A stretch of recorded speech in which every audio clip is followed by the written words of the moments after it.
Level 1. The Script Kiddie. You're in your bedroom, the glow of the monitor hurts your eyes. It's 3 a.m. on a school night. You download free malware from a forum you barely understand. You use a program called a low-orbit ion cannon to DDoS a rival Minecraft server. It works. The server crashes. You feel a rush of adrenaline that sports never gave you. You download a remote access Trojan, a rat. You trick a kid in your math class into clicking a link. You watch his screen. You open his CD tray. You turn on his webcam. You see him looking around his room, terrified. You are 15 years old and you feel like a god. You think you're a hacker. You aren't. You're just a kid playing with loaded guns that other people built.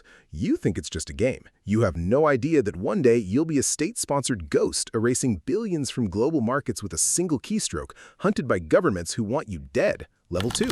The Student. You're 18. You're in a college dorm. You realize that script kiddies are a joke. If you want real power, you have to understand the architecture. You stop downloading tools and start learning how to build them. You learn Python. You learn C. You learn assembly language.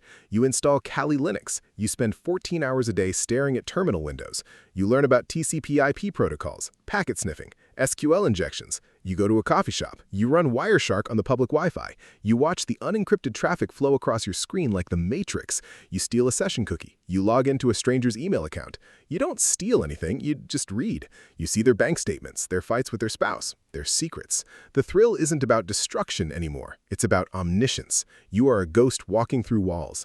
Your grades slip. You stop going to class. The real world feels slow and stupid compared to the network. Level 3. The Black Hat. You're 21. You drop out of college. You discover the darknet. You download the Tor browser. You find the marketplaces. You realize that omniscience can be monetized. You start carding. You buy dumps, lists of stolen credit card numbers for $15 each. You buy a magnetic stripe reader. You clone the data onto blank hotel keycards. You walk into big box stores at 2 a.m. You buy high-end electronics, gift cards, designer clothes. You sell them for cash. You make your first $10,000. It feels like magic. You scale up. You write a script that tests thousands of stolen passwords against banking websites. You drain accounts. You use cryptocurrency mixers to wash the money. You are making $15,000 a month. You buy a sports car in cash. You tell your parents you do freelance web design. They believe you. But the physical toll begins. You drink 6 energy drinks a day. You are pale. You lose weight. You start looking over your shoulder at red lights. You think you're a mastermind. You are just a tourist leaving muddy footprints in the snow. Level 4. The Ransomware Affiliate. You're 24. The petty theft of credit cards is beneath you now. You join organized crime. You become an affiliate for Ransomware as a service syndicate based in Eastern Europe. You don't write the ransomware, you just find the victims. You buy access credentials from initial access brokers on the dark web. You log into the servers of a mid-sized logistics company. You spend 3 weeks quietly moving laterally through their network. You map their backups. You escalate your privileges. You become the domain administrator. On a Friday night at 11 p.m., you deploy the payload. You encrypt everything. You delete the backups. You leave a text file on every desktop demanding $400,000 in Bitcoin. You watch the blockchain. 3 days later, the money moves. You get your 30% cut. It is more money than your father made in a decade. Then you hit a regional hospital. You lock their patient records. You read the news the next day. Surgeries were delayed. Ambulances were rerouted to facilities 40 miles away. You close the browser tab. You tell yourself if you didn't do it, someone else would. The empathy is gone. Only the math remains. Level 5. The Zero-Day Broker. You're 27. You are elite. You don't deploy malware anymore. You hunt for the flaws in the architecture of the internet itself. 0 days. Unpatched vulnerabilities in iOS, Windows, Android that the manufacturers don't know about. You spend 8 months reverse engineering the code of a global messaging app. You find a memory leak. You write an exploit that allows you to take over a phone just by sending it a text message, a zero-click exploit. The user doesn't even have to click a link.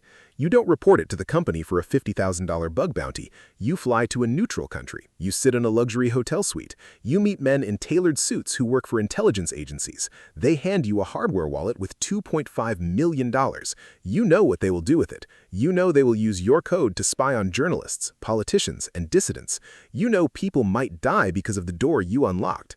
You don't ask questions. You just take the money. You are rich. You are also terrified. You realize you are no longer a criminal. You are an arms dealer. Level 6. The State Asset. You are 30. You don't work for yourself anymore. You work for a flag. You were recruited, not with a job application, but with a quiet conversation in a bar. You sit in a windowless building in a business park. You have a security clearance that doesn't officially exist. You have unlimited resources. Your target isn't money. It's a foreign power grid. You work with a team of 40 other operators. You write a worm that physically destroys industrial centrifuges in a nuclear enrichment facility halfway across the world. You plunge a city of 4 million people into darkness to test their response times. You start a silent war. There are no bullets, there are no explosions, just lines of code that cripple nations. You watch satellite imagery of the blackout you caused. You feel a profound, terrifying emptiness. You have no public identity. You cannot tell your family what you do. If you are caught, your government will deny you exist. You are a weapon, and weapons do not have feelings. Level 7, the Paranoiac. You are 33. You have $12 million in decentralized assets from your broker days. You can't spend it. You live in a concrete house in the suburbs. You have no smart devices, no smart TV, no Alexa, no Bluetooth in your car. You know exactly how easily they are compromised because you wrote the exploits that compromise them. You live in a Faraday cage of your own making. You tape over every camera. You use a different burner laptop every week and burn the hard drives in an incinerator in your backyard. You don't date, you don't have friends. Every person you meet is a potential social engineering vector. Every email is a trap. Every unexpected knock on the door makes your heart stop. You try to go on a date. You run a background check on the woman. You hack her email. You read her texts from 5 years ago. You find out she lied about her ex-boyfriend. You cancel the date. You ruin the magic of human connection because you cannot tolerate a blind spot. You are a multi-millionaire who lives like a prisoner in solitary confinement. Level 8, the Hunted. You are 36. You made a mistake. Not today, 3 years ago. You reused an IP address for 4 seconds before your VPN connected. 4 seconds. That is all it takes. The internet never forgets. The logs were kept. The FBI traced it. You are sleeping when they come. 6 a.m., flashbangs through the front window, armed agents in tactical gear screaming your name. You are thrown to the floor. Zip ties cut into your wrists. They take your laptops, your servers, your hardware wallets, your notebooks. They take your life. You sit in an interrogation room for 14 hours. 2 agents slide a manila folder across the table. It contains everything. Every chat log, every transaction, every piece of code you ever wrote. They explain the math to you. Wire fraud, computer fraud, identity theft, violations of the Espionage Act. You are looking at 65 years in a federal supermax prison. You will never touch a keyboard again. You will never see the sky without a wire mesh over it. Then they offer you the deal. You don't go to prison, but you belong to them. You sign the paper. You have no choice. Level 9, the Leash. You are 39. You took the deal. You sit in a cubicle at Fort Meade. You are a GS-13 government employee. You make $110,000 a year. You have a handler who watches everything you do.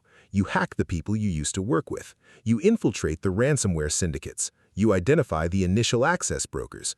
You build backdoors into encryption algorithms for the NSA. You are hunting your own kind. The people in the office don't trust you. They know what you are. You are a convicted felon on a very long leash. The passion is gone. The thrill of the puzzle is dead. It is just a job now. You clock in at 8 a.m., you clock out at 5 p.m. You write reports, you attend meetings, you navigate bureaucracy. You realize that the ultimate punishment wasn't prison. The ultimate punishment was turning the only thing you ever loved into a mundane, soul-crushing routine. You are a tool. You will be used until you are blunt, and then you will be discarded. Level 10, the Ghost. You are 45. You are released from your obligations. The government doesn't need you anymore. The technology has moved past you. AI writes better exploits in 3 seconds than you could write in 3 months. Your eyes are shot. You have severe carpal tunnel syndrome. Your back is ruined from 30 years of sitting in cheap chairs. You move to a cabin in the woods. You have no internet connection. You read physical books. You chop wood. You watch the world on a CRT television. You see the news. Massive data breaches. Hospitals shut down. Power grids threatened. You know exactly how they did it. You know the infrastructure of the modern world is held together by digital duct tape. You know it's all going to collapse eventually. People ask you what you did for a living. You tell them you were in IT. You don't tell them you helped build the weapons that are currently tearing the world apart. You sit on your porch, you watch the trees, and somewhere in a dark bedroom lit only by the glow of a monitor, a 15-year-old kid is downloading Kali Linux. They are typing their first lines of code. They feel a rush of adrenaline. They think they are a god. They have no idea what they are signing up for. The cycle continues.